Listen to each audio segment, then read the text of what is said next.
Scan for SOVI and straight A's only. Let's go! Calculus problems involving motion are super easy if you follow these 3 quick steps to find the position function from acceleration. Let us get started now. First, we integrate the acceleration function 4 over t squared. Using the power rule, this gives us negative 4 over t plus a constant of integration. You got this, team!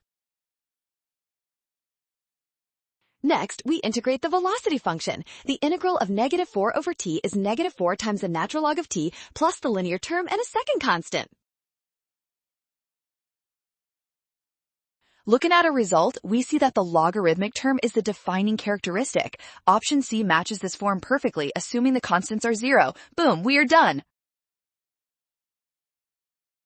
Smart move! Scan the code. You can learn better with SOVI. Avoid dropping constants during integration and always remember to check for the logarithmic form here.